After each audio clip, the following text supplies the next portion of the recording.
Định hướng kiến trúc xưa và nay khuôn viên khép kín, cảnh đẹp hay bốn mùa cổ thụ xanh tươi, bên thờ Phật tích, bên đình làng, trong đình nội tự khang trang hiền đường, tạo cảnh quan hài hòa, nhân dân công đức tâm thành, đời đời hậu thế chung tay giữ gìn.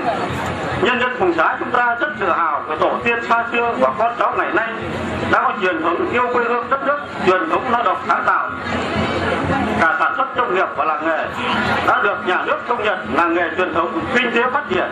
Nhờ đó mà cầu, điện, đường, trường trạm ngày càng bền vững và phát triển, đời sống nhân dân không ngừng được cải thiện, cả tinh thần lẫn vật chất, truyền thống giữ gìn nền văn hóa cổ truyền đậm đà bản sắc dân tộc, truyền thống hiếu học, phong trào bồi dưỡng nhân lực, đào tạo nhân tài thực sự trở thành truyền thống.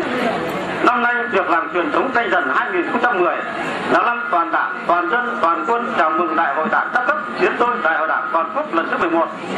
Năm chúng ta kỷ niệm thủ đô 1000 năm tuổi, toàn thể nhân dân xã Phùng Xá với tâm lòng thành kính dâng nén hương thơm nguyện ước thành hoàng linh ứng, cầu mong cho mưa thuận gió hòa, xóm làng an khang thịnh vượng, con cháu giữ gìn đạo lý, lấy chữ tâm, chữ đức, chữ tín làm trọng.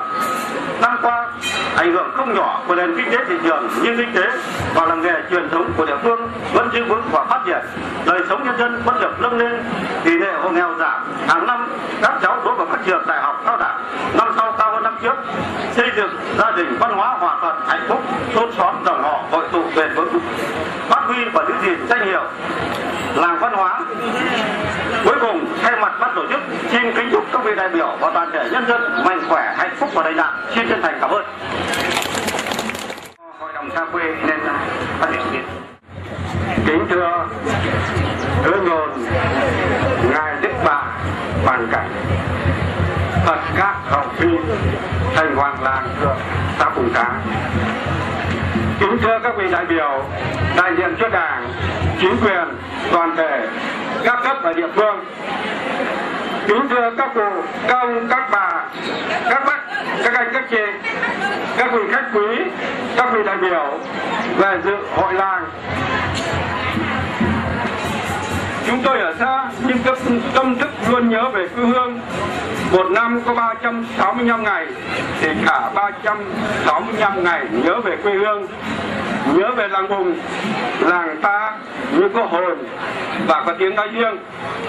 Và bà con quê ta lời chúc sức khỏe, lời chúc hạnh phúc, lời chúc thành đạt trong năm Canh Dần và những năm tiếp theo. Xin cảm ơn, rất cảm ơn và rất cảm ơn.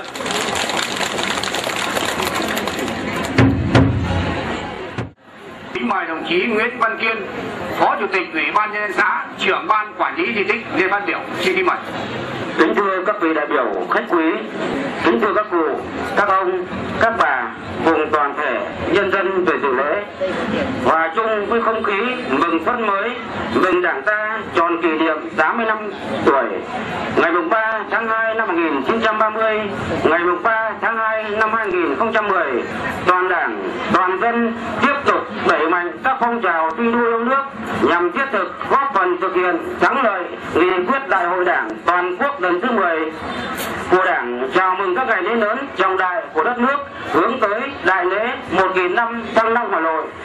Hôm nay, ngày 14 tháng Giêng năm Canh Dần, toàn thể cán bộ và nhân dân trong xã nói chung, nhân dân làng Thượng nói riêng đã về tổ hội tụ đông đủ tại đình làng long trọng tổ chức ngày lễ thành hoàng làng Phật các hậu phi phu nhân. Đây chính là thể hiện bản chất truyền thống tốt đẹp của dân tộc Việt Nam, uống nước nhớ nguồn, một bản chất truyền thống văn hóa quý báu của nhân dân Phùng Xá đối với một vị thành hoàng làng, người đã có công hộ vua, hộ quốc, an dân đối với dân làng, người đã có công khai khẩn đất đai, lập ấp, dạy bảo nhân dân cách làm ăn, hun đúc lên những thói hay điều tốt, được nhân dân tôn vinh và thờ phụng. Kính thưa các vị đại biểu cùng toàn thể nhân dân, rất vinh dự được về dự lễ. Cho phép tôi được đại diện cho lãnh đạo địa phương, các đoàn thể, các đơn vị kinh tế xin kính chúc toàn thể cán bộ và nhân dân trong xã một năm luôn dồi dào sức khỏe, gia đình hạnh phúc, an khang thịnh vượng. Chúc buổi lễ thành công tốt đẹp. Năm 2009, toàn xã có 42 em đỗ vào các trường đại học và cao đẳng. Làng Thượng và làng Hạ tiếp tục được giữ vững danh hiệu làng văn hóa. Văn phòng Đảng ủy, Hội đồng nhân dân, Ủy ban động viên các tầng lớp nhân dân tiếp tục phát huy những thành tích đã đạt được của năm 2009, đồng thời cần thực hiện tốt một số các nhiệm vụ trọng tâm. Một là tiếp tục phấn đấu hoàn thành các mục tiêu về phát triển kinh tế xã hội, an ninh quốc phòng mà nghị quyết Đại hội Đảng bộ khóa 18 đã đề ra. Tiếp tục đẩy mạnh cuộc vận động toàn dân đoàn kết xây dựng đời sống văn hóa ở khu dân cư, giữ vững danh hiệu làng văn hóa, cơ quan, đơn vị văn hóa. Tăng cường củng cố khối đại đoàn kết toàn dân trên cơ sở phát huy mạnh mẽ vai trò của các gia đình, dòng họ trong công tác quản lý và giáo dục con cháu, nghiêm chỉnh chấp hành đường lối chủ trương chính sách của Đảng, pháp luật của nhà nước, xây dựng gia đình, dòng họ không có tệ nạn xã hội. Buổi lễ thành công tốt đẹp. Xin cảm ơn.